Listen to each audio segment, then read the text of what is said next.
Hi everybody, welcome back to our second Facebook Live chat. Hopefully some of you joined us for our first one and you're happy return customers, so to speak. If you've never joined us before, we're glad you're here for the first time.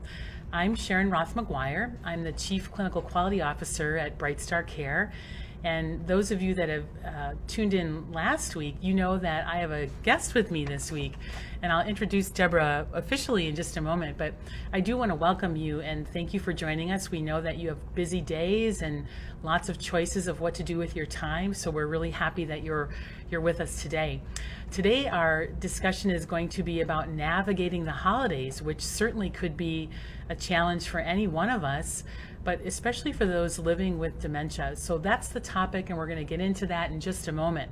But first, let me welcome officially my colleague and friend, Deborah Hustis, who is our Senior Director of Clinical Operations at BrightStar Care. So Deborah, welcome. We're so glad you could be with us today.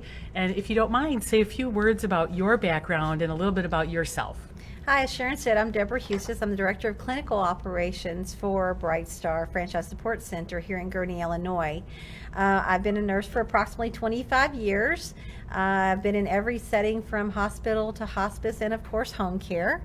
And I've been with the Franchise Support Center since November of 2012, so I'll have my anniversary here very soon for my 4 years anniversary. I really love making a difference with BrightStar Care, and thank you for allowing me to be here to take part of this. Well, we're really glad, Deborah. What's so great about Deborah is that her practical experience as a BrightStar RN Director of Nursing really is so valuable to so many of us. But you know, she is from what I like to say the real world of BrightStar. And what's so unique about that is that BrightStar does require that every single one of our agencies has a registered nurse as their director of nursing, which definitely lends itself to a different level of care, as we like to say, a higher standard of care. Between the RN Director of Nursing and the Joint Commission accreditation that we require of each of our agencies, it truly is a difference maker. And so Deborah, being able to speak from her real world experience as a registered nurse director of nursing at a BrightStar location is really invaluable. So thanks again for being here, Deborah. It's my pleasure. Some of you know that my background is I'm a geriatric nurse practitioner. I've been a GNP for almost 30 years now, which I sometimes find hard to believe. I've also been a registered nurse even longer. And one of my subspecialty areas is dementia care. I've truly had the privilege of journeying with many families, many individuals living with dementia through their ups and downs of dementia. I really think about dementia as certainly as a practitioner in a very holistic fashion. While I am a prescriber and have worked with many individual clients with many different conditions, certainly including dementia, and I have utilized medications to manage many of those conditions, I really do think very holistically about the clients I've been privileged to work with. That's very relevant in this topic today, navigating the holidays. We're going to talk very holistically about this topic and perhaps even get into some of the more challenging attributes of behavioral expressions that might occur if the holidays become a source of stress for the individual living with dementia. But let's sort of think broadly about the holidays. I'm sure, Deborah, you experience various emotions during the holidays like any of us do. Yes. We know that the holidays can be so fun, so exciting, but also challenging.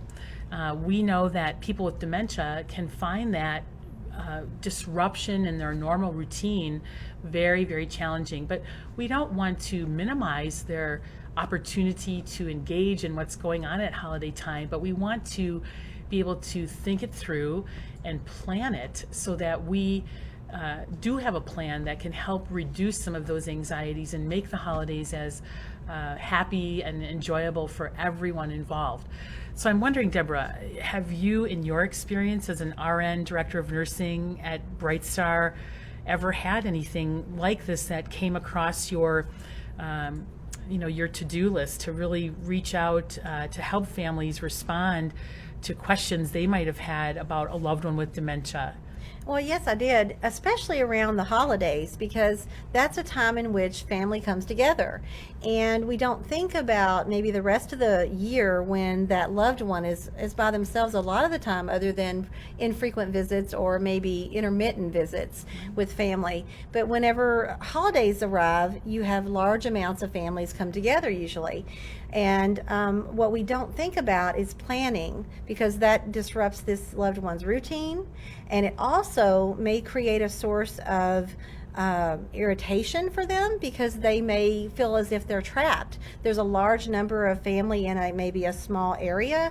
They don't feel like they have somewhere to, what I would say, escape to. Right. And so I think thinking about those things, and also maybe even preparing family members before that event to understand that their loved one may have changed since the last time they saw them. Their behaviors may be different, and I know that you're going to probably speak to some behaviors and Right. ways to traverse through those. But I find that I've had families reach out to me and say, Mom's very, very different. We had a family get together, and she treated our grandchildren differently in a way, and was Sure. short with them. And so, educating that consumer, that family member, about why those changes may be occurring, Right. and then also ways to bridge that so that everyone's experience is a positive, happy experience. Yeah, those, you said a mouthful. I mean, those are all really important points. Let's kind of dissect a little bit of that, the preparation. We're able-bodied. We are cognitively intact as the family care partners or the professionals engaged with folks living with dementia. So it's imperative that we do take steps to plan. So what does that look like? Really thinking through, let's use Thanksgiving as an example. Where are we going to spend the holiday? Is it at our own home, or is it at a friend or relative's home? And how is their home even set up? As Deborah mentioned, is there anywhere where the person with dementia, as things get too chaotic, even too loud, too Yes. challenging, that they can go to for a short while and really escape a little bit? Being mindful that, you need to inform people. Deborah mentioned that, there may be a long interval where someone who's entertaining for the holidays has not seen the individual with dementia, and they're just not at all aware of some of the challenges that the person with dementia is facing. And so prepare the host for the kinds of questions or the kinds of behaviors that might be exhibited by your loved one with dementia. You don't want surprises. Surprises are not good for people with dementia. So preparing the host, preparing the environment is really going to benefit you immensely in the long run. You mentioned some of these challenging behaviors that could occur. We know that people living with dementia tend to not do well with change. They prefer structure, not rigidity, mind you. We don't like rigidity. Rigidity does not work well for folks living with dementia. Structure and familiarity and routine work well. Some of you heard me say last week, blessed are the flexible, for they shall not be bent out of shape. That's no more true than in planning for the holidays and being ready for some of these potential behavioral expressions. You have to be flexible. You have to have a plan. Expect that things may happen and know what next steps you're going to take. I read a great quote. It was circulating on Facebook not long ago, and I think I even shared it with you, Deborah. It said, folks with dementia are not giving you a hard time. Folks with dementia are having a hard time. And I think that's just such powerful advice and a powerful reflection, especially around the holidays. When you see someone with dementia sort of really, having some challenging behaviors and not coping well, it's a sign. It's their way of telling you that something is not right. And so they're not giving you a hard time, they're having a hard time with maybe overstimulation, a different, new, unfamiliar environment, foods that they may love, but be presented in an overwhelming fashion with too many choices on a plate or at the table. So I love that little reflection. What do you think about that?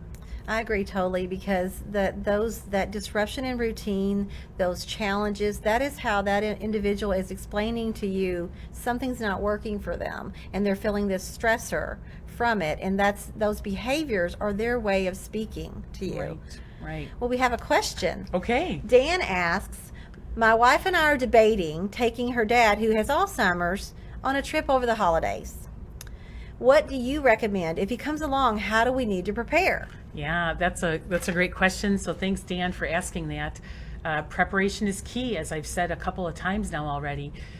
Think about the length of that trip. So how long is that drive? If it's a plane flight, how long is that flight? I would encourage you to minimize the time in travel. It can be really confining for anyone. Again, even those of us without dementia. We don't like to sit in a car for long periods of time. And if we do, what can we be doing during that car ride or during that plane ride? I strongly suggest that you bring along things that could be a meaningful distraction, if you will. So what might that be? Is there a particular music that the individual with dementia likes? Is there a particular sports team or a particular subject that would be the focus of a great series of magazines or one of those large coffee table picture books? Something that they can page through, look at, engage with, that will occupy their time in a meaningful way. Or again, listening to favorite music, and even having a sing-along in the car to some of their favorite tunes. But the length of that trip really is something you should consider very seriously, and I would encourage you to minimize, if at all possible, the length of any car rides or plane rides. And frankly, the more complex that dementia becomes, especially in those middle stages, it's really advisable to avoid those kinds of trips. Frankly, the level of stress that brings upon the person with dementia and can easily be absorbed by the family care partner can result in a very unpleasant experience. So am I saying never take those kinds of trips? No, I'm not saying that, but just plan well and keep the intervals short. Be ready with some engaging activities that can keep the person with dementia adequately engaged. Also then, on the tail end of the journey, right? We get there. Yay, we made it through. Now what? As we discussed earlier, make sure the host is ready for what to expect. Any of us, after a long journey, need some downtime, right? Mm-hmm. Some time to rest and recover. And no more true is that than when a person has dementia. So be mindful that immediately upon arriving at the home, you're not ready to go off to the next activity. That's not advisable. Take some time to quiet down, relax, maybe even reminisce. Have a nice, lovely cup of herbal tea if that's enjoyable to the person with dementia. If it's not enjoyable, don't do it. But something that they would really welcome. And take some time to really relax and unwind before you jump right in. Be mindful that, again, it's a new environment potentially. Even though it may be something, a place that the loved one has visited in the past, it may now be very unfamiliar. So anticipate some behavioral expressions. That'll be a challenge. And be ready to pivot, be ready to be flexible and reboot, if you will. So I hope that was helpful, Dan. Also, too, depending on maybe the time that you arrive at your location, if there are rituals or routines that loved one is familiar with doing at, say, 8 p.m. in the evening, they have their cup of herbal tea or they read a chapter in a book, keep those routines as much as possible. So that's a thought, too. That's great advice. I love that. Wonderful. We have another question. Excellent. Okay, Tammy asks, my mom with Alzheimer's is coming to visit for the holidays. Are there any special considerations for preparing my home? This is a great question. It is. So we talked last week about safety. Yes. And safety is paramount, especially in unfamiliar surroundings. The person with dementia may be a little bit more anxious than normal. They may just be very unfamiliar with the surroundings because it's new to them. They could be at risk for falling. They could be at risk for wandering. they could be at risk for getting out the door. So be mindful that there is some level of surveillance, especially when that loved one with dementia is by themselves. We would strongly encourage you to not leave them alone when they're in unfamiliar territory, too high of a risk for, again, exit seeking or getting out of the safe environment. Make sure that the home is well inspected for any potentially harmful substances. We talked last week about medications. Again, you're going to someone's home that may not be familiar with some of the safety requirements for a person with dementia. So are medications appropriately secured and or locked? Are doors appropriately secured and or locked? Anything that could get in, cause the person with dementia to get in harm's way really has to be thought through. We offered that wonderful home safety checklist unique for persons with dementia last week, and that still is on our Facebook page. So, if you're not familiar with BrightStar Care's Facebook page, be sure you go there, look at the resources, visit our BrightStar Care website, and there are many tools like that. But I would strongly recommend the home safety checklist for persons with dementia, that you offer that up to the host. And truly, most hosts are so gracious, they won't mind. No one wants to be in the position where something unfortunate happens during a visit. So I'm guessing, most of the folks you would be going to visit their home would be happy to try to accommodate. The other group I want to offer up as a resource is the Alzheimer's Association. I know Deborah and we visit many different professional websites and pages like this that offer just immense sources of information, not only for professionals like Deborah and I, but for family caregivers. And certainly the Alzheimer's Association has many, many great materials about this topic in particular, about safety, and many, many other things. One last thing I'll say about safety on a trip when you're going on a visit: please strongly consider utilizing the Alzheimer's Association Safe Return Program. Wearing a medic alert bracelet is highly recommended. Certainly if you're going to be traveling out of state, that there is some way that if, God forbid, the person with dementia gets lost, that they have this bracelet or anklet on, and that you have, as the family care partner, that you have all of the information you need about them, including, a recent photo, their name, their age, their date of birth, their allergies, as I mentioned, their medications, but information and sort of an emergency contact list, right? So we talk about that a lot. Deborah is one of our key resource persons related to our Joint Commission accreditation at our agencies. And one of the things we talk a lot about is an emergency protocol. Can you describe a little bit about that and how that would relate to almost like a personal interpretation of an emergency protocol for someone with dementia? So what you would do on that smaller scale, that personal scale, is you would think about, if the person were needed to be evacuated or anything like that, where would they go? Who would take them? Who would you contact to let know, maybe a caregiver or a company that's providing service like BrightStar Care, as to where the individual is, so that in the time of an emergency or catastrophe, you have a list of, like you just said, having a list of your emergency contact individuals, who you call first, who you call second, and any addresses and contact information for them. But just knowing and having a plan makes a difference. And I'd just like to say about Preparation is key. Yeah. Any event such as Christmas or Thanksgiving or anytime where gift giving is a part of it, giving safe gifts for an individual with dementia is important. Yes. Such as, and one of the Alzheimer's Association always actually lists, an ID bracelet. So that's a Yes. perfect gift. I love that idea. So you want safe gift giving. So I love that idea. What a great gift to give. One of the Medic Alert Safe Return bracelets. I love that. That's fantastic. Yeah.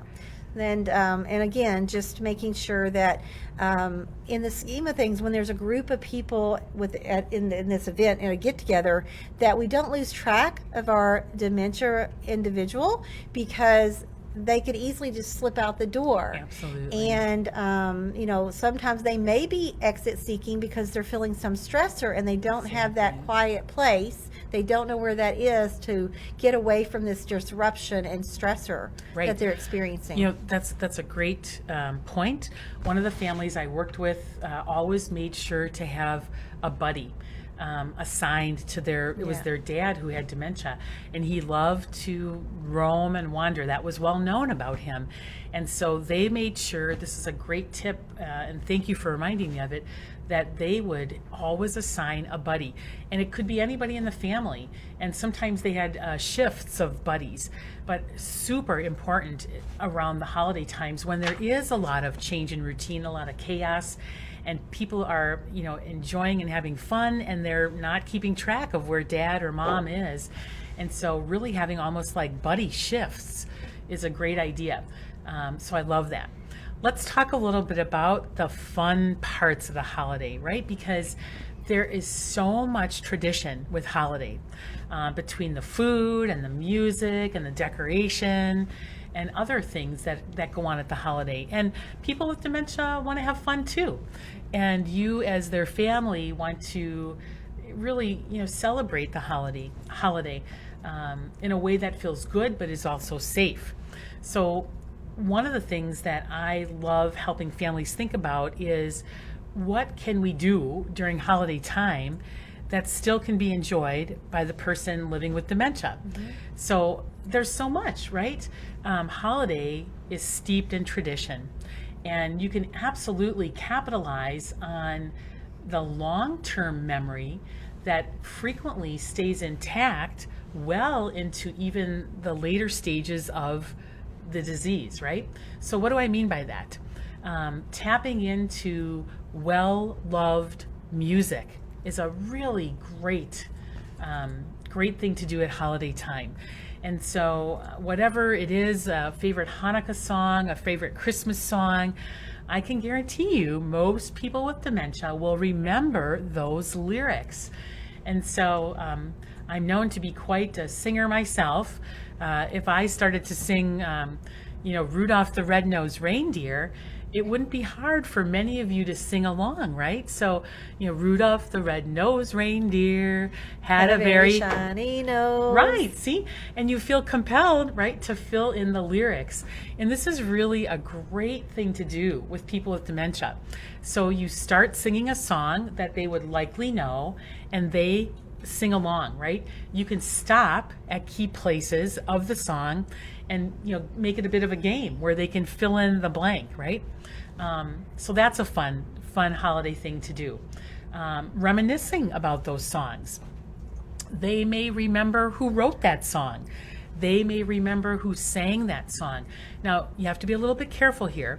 We don't want to challenge them with these guessing games and promote failure, right? So we want to make these games fun and not make them feel bad about not knowing the answer. So don't get overly complex.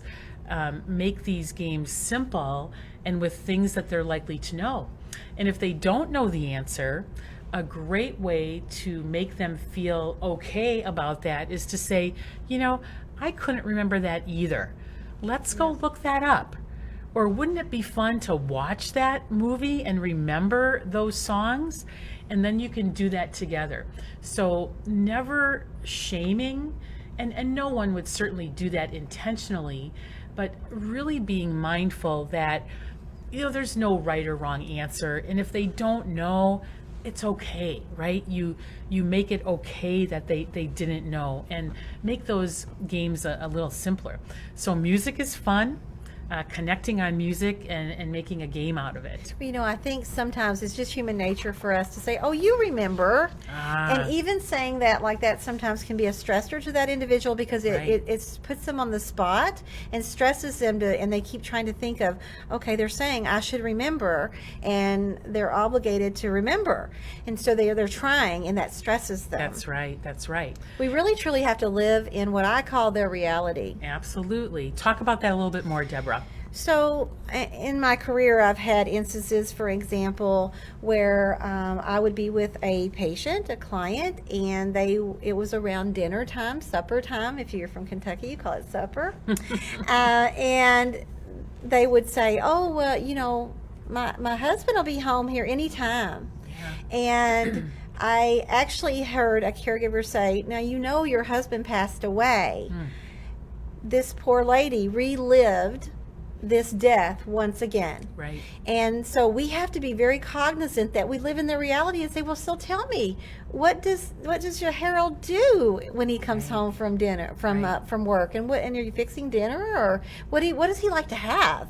And so then you have that conversation piece, and then this lady can relive a good memory. Right. I love that. And so we often say, park our reality at the door, right? Mm-hmm. We enter their world now. Families get nervous about that. Two things. I've had families say to me, well, aren't I just, kind of contributing to their delusion, right? And I understand why you might feel that way, but there's no benefit from, as Deborah described, sort of forcing the reality on them. It can almost be shocking to them, because they have forgotten that their loved one, died. And it's like reliving that, as you said. And so it's better to go with the flow and change that conversation into a positive one and reminisce. Oh, I bet you loved your husband. And boy, if they didn't, they'll tell you that too. And you have to be, again, flexible and ready to pivot. But I love this idea, reinforcing, especially during the holidays, because you may have your loved one with dementia coming up to a family member who doesn't know any better, in terms of, your loved one with dementia is asking the family member, where's my mom? I'm looking for my mom. Very common in especially later middle stages of dementia. And the family, host doesn't know what to do. So back to the earlier comments about prepping, right? So let people know that your loved one might be asking questions like this, and give them some ideas of how to respond. Parking our reality at the door and converting that into a wonderful opportunity to reminisce. So great point. I love that. We have another question. Oh my goodness. Monica asks, we have specific family traditions for the holiday season. What should we do if our dad with Alzheimer's doesn't want to participate or becomes upset? Yeah, so that's a great one. So stop, right? They don't have to.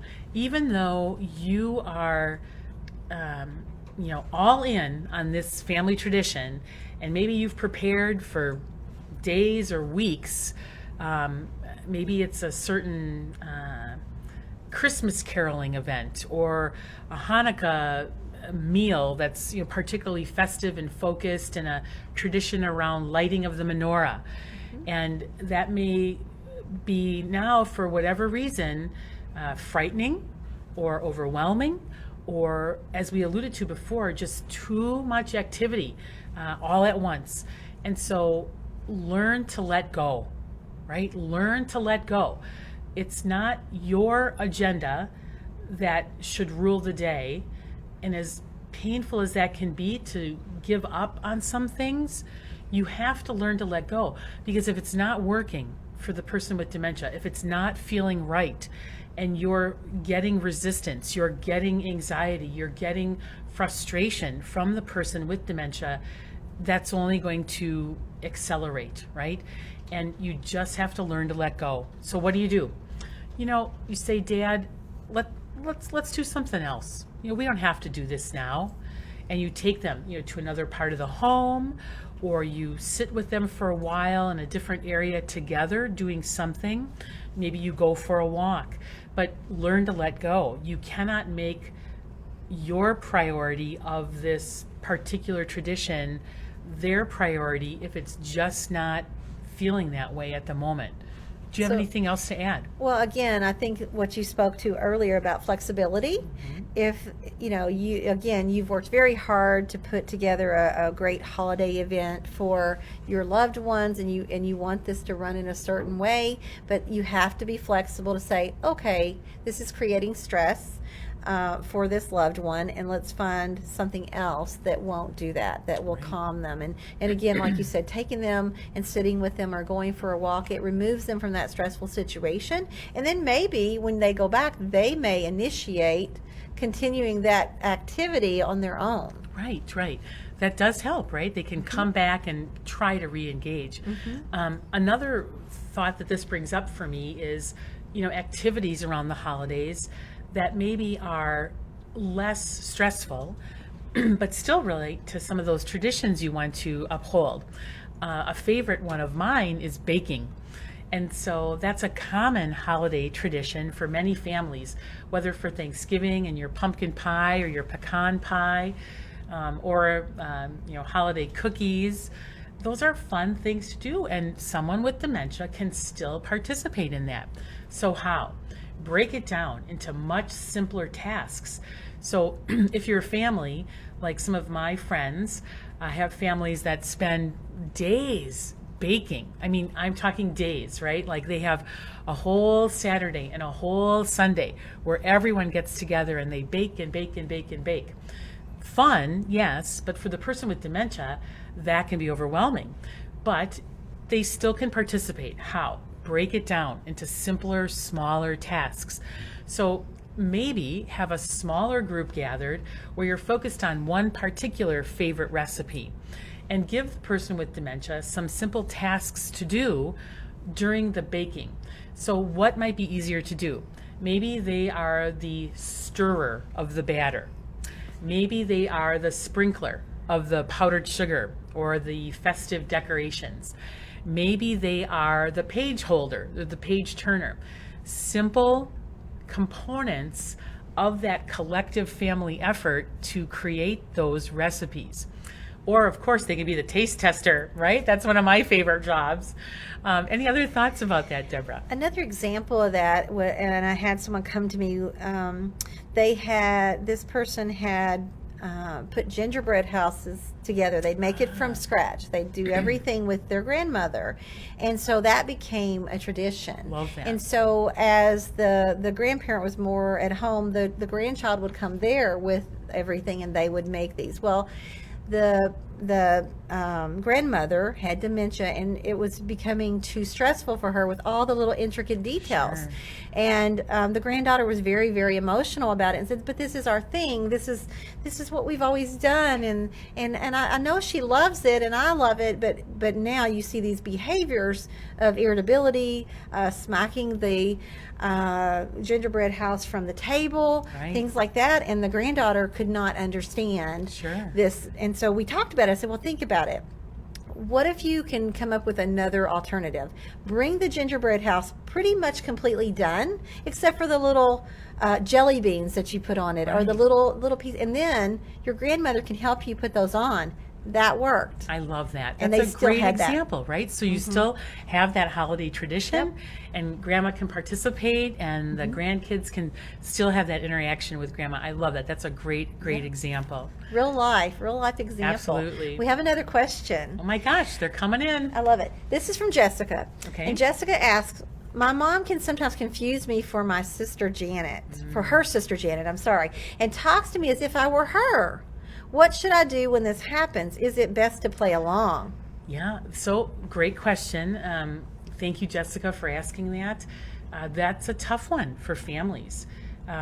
We know that the misperception of individuals is quite common. Yes. So if I have dementia, I may in fact believe you, Deborah, are someone from my past, and I may be deeply convinced of that. And all of the rationalizations about that from you are not going to be able to convince me otherwise, right?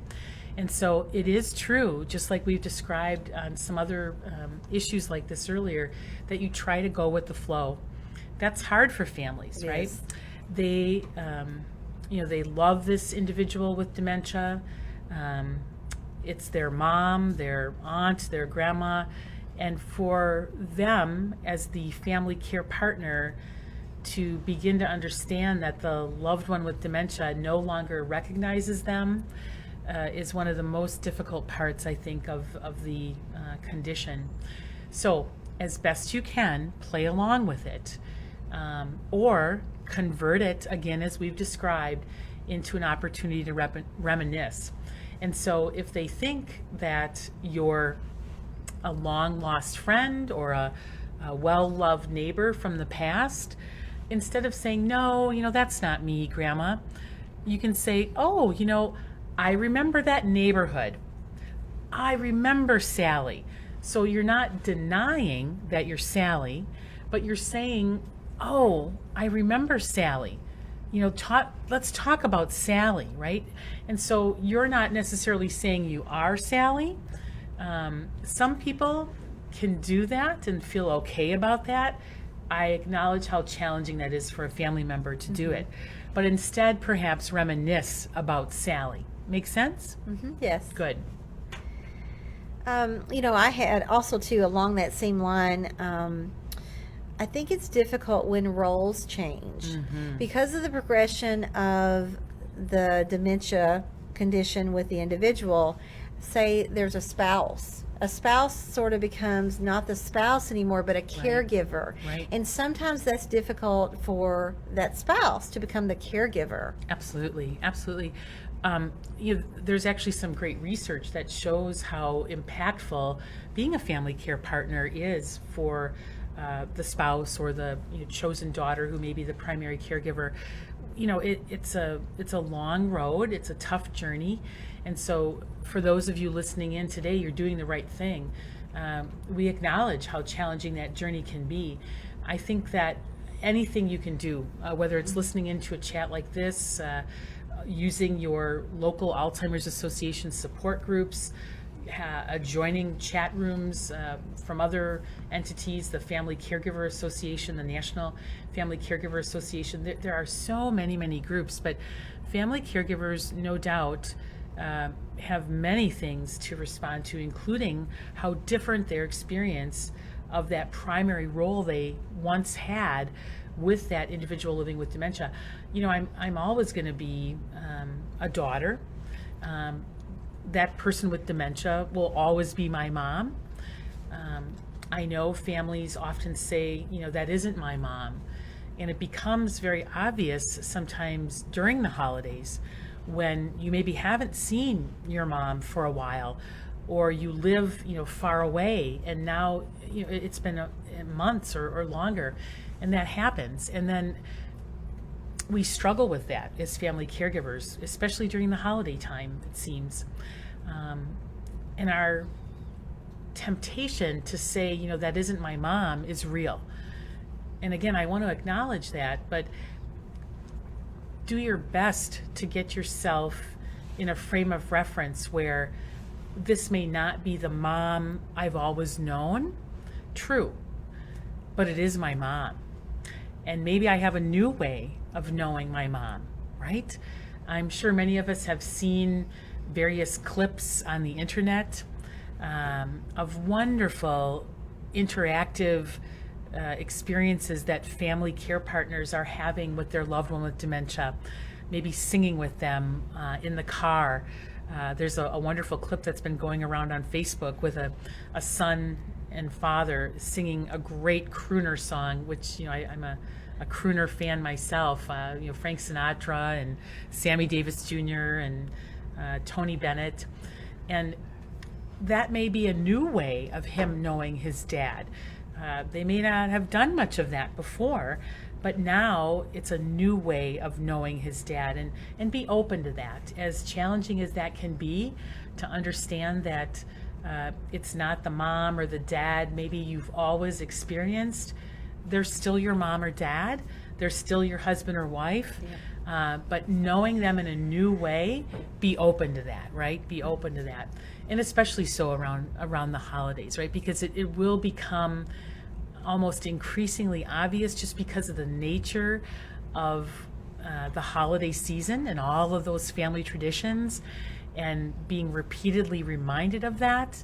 But again, being open to what was, what is today, and what still can be in the future, right? And taking advantage of those skills and those memories that are left, and making the most of those, during the holidays. And so we talked about a number of ways in which we can do that with baking and with music and with other traditions.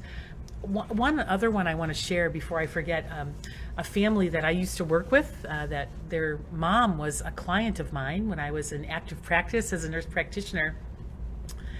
The mom had a long tradition of writing Christmas cards.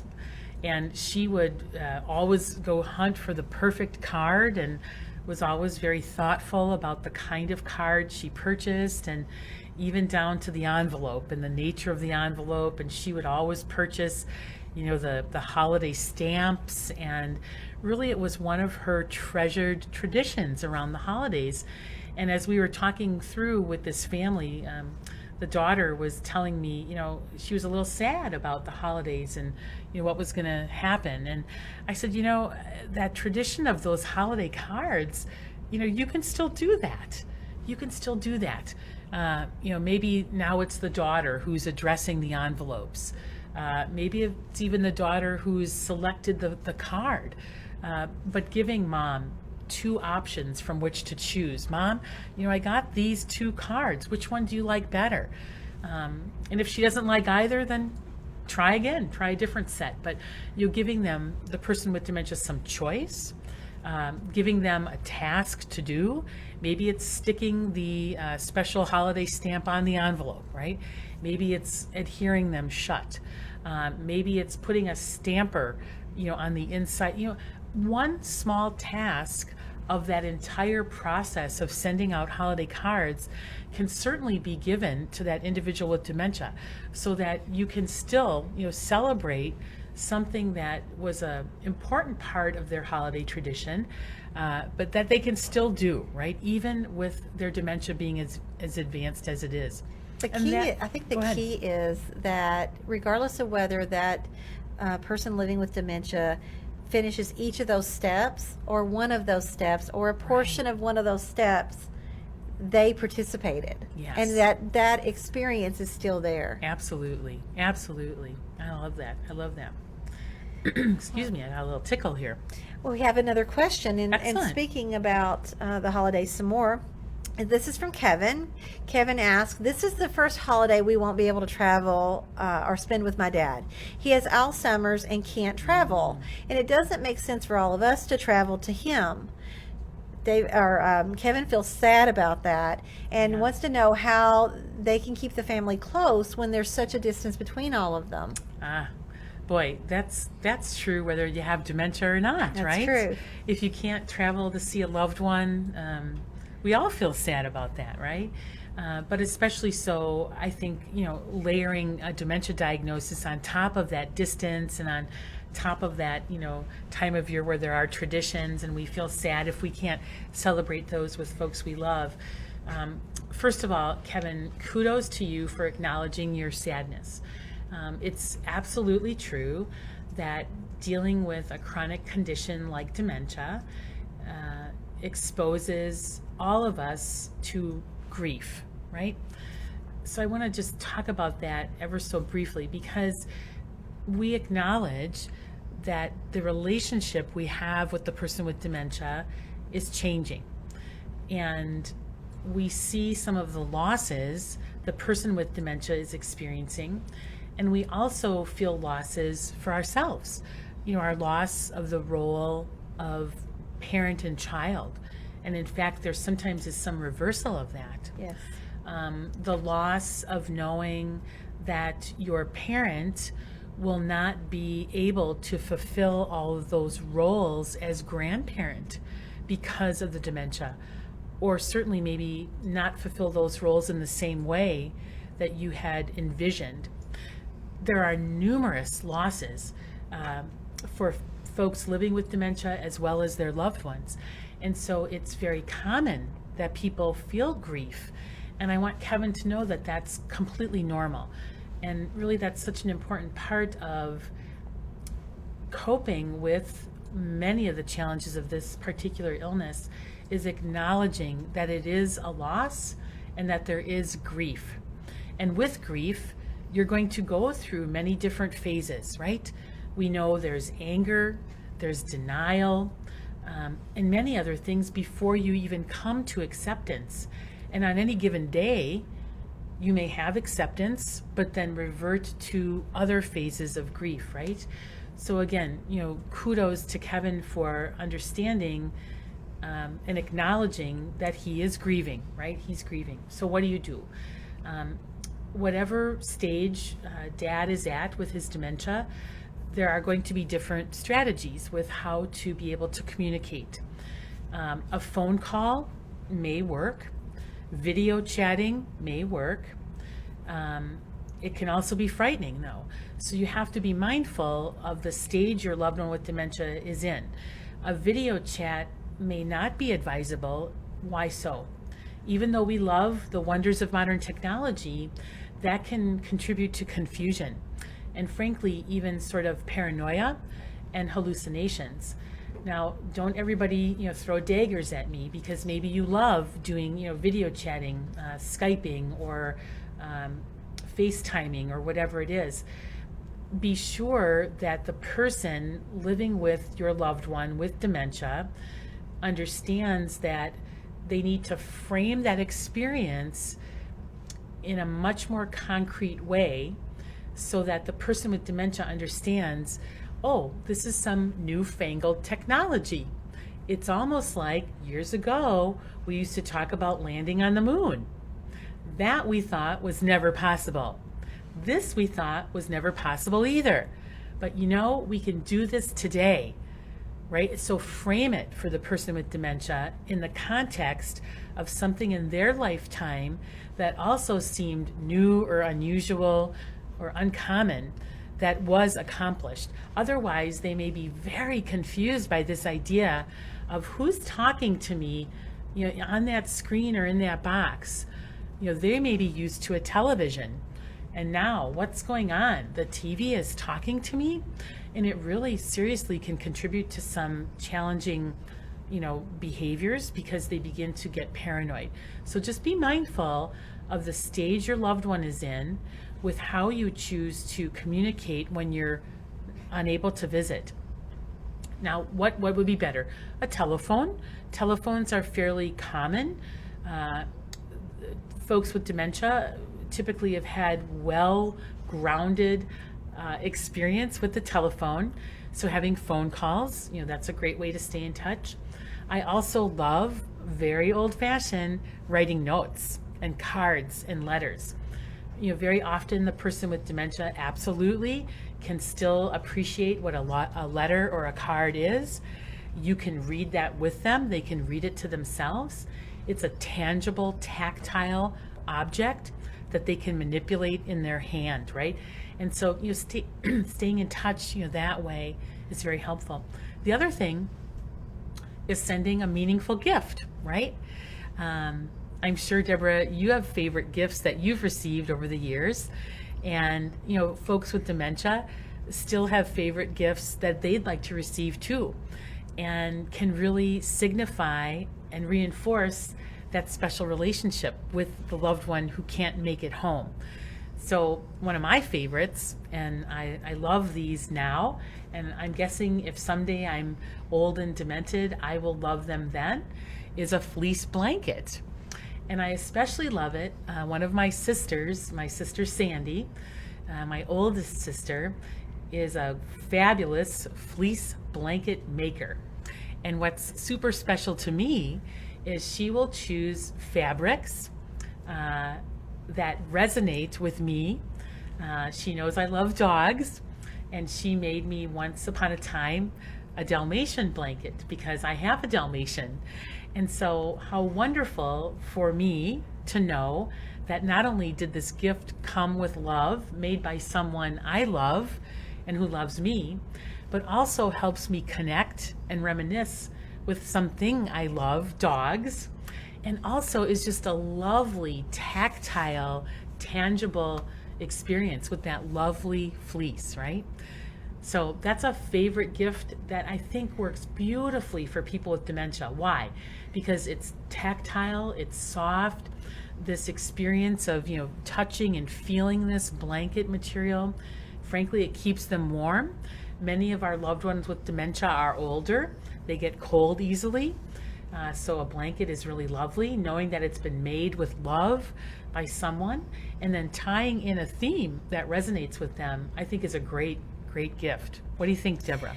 Yes, I actually experienced this. I had a lady that I knew, and she worked as a young woman in a factory that made different types of laces, and she loved lace. So the family knew that, we knew that. So we would send her, if we were out somewhere and we saw these different types of laces, or, we didn't know what they were. She could tell you what type of lace that was, and there were so many types too. And I know that's just something really different and off the wall, but that's what meant things to her. And so we would take her, portions of lace and things. And when we were, out and about, we would make a point of, and it would remind us of her. I love so that. We got something from it too, because it enriched our lives, because we were like, oh, this reminds me of her. I'm going to get that, I love that. And that's just a person-centered attribute. Absolutely. That really brought quality to this little lady's life. Yeah, I love that. And you bring up the word person-centered.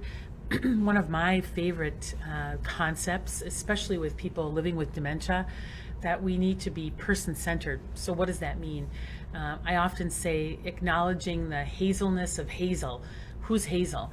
Hazel's just a pretend client that I often make reference to, but I know Deborah very well now after working with her for many years, and so I could say, do I know the Deborah-ness of Deborah? Absolutely. And how does that have meaning in my relationship with her? Certainly at the holidays, gift giving, giving something that's meaningful to that person is so special, right? And so if I want to get something for Deborah, I know that she loves cats, and I may choose to get something related to her love of cats. I also know she loves a certain television show, and you'll have to discover that later. But I may get something from that television show or related to that television show that's demonstrating person-centeredness. The opposite is also true. If we just get something to fulfill our need to give a gift, it's often not as meaningful and won't make sense to the person, because it doesn't connect with them. Person-centeredness creates a powerful opportunity to connect, and there's real sort of duality to it, right? Like your story about the lace. Not only was it person-centered for the person receiving it and really connected with them and made them feel powerfully understood, but it feels good for you because you're acknowledging them in a very unique and person-centered way. So person-centeredness, acknowledging the importance and the uniqueness of the individual, not only with gift giving, but in many other ways is so important. So important. Yeah. Thanks for bringing that up. I think we have time for another question. Okay. I do see one. Stephen asks, what should we tell our young children about their grandma's or their Alzheimer's? We're worried that the kids will get sad or scared or say the wrong thing and feel bad about that. Sure. That's a super question, Stephen. Thanks for asking that one. Kids are incredible. They're incredibly resilient. They're generally incredibly kind. And I have found that folks with dementia generally love being around children, and their innocence is refreshing. And we don't ever want to make children feel bad about asking things, but we do want to prep them, right? We want them to know that, grandma or grandpa may ask questions repeatedly. Grandma or grandpa may get upset. And I'm telling you that, little Tommy, just so that you know, we love Grandma. She has something known as Alzheimer's.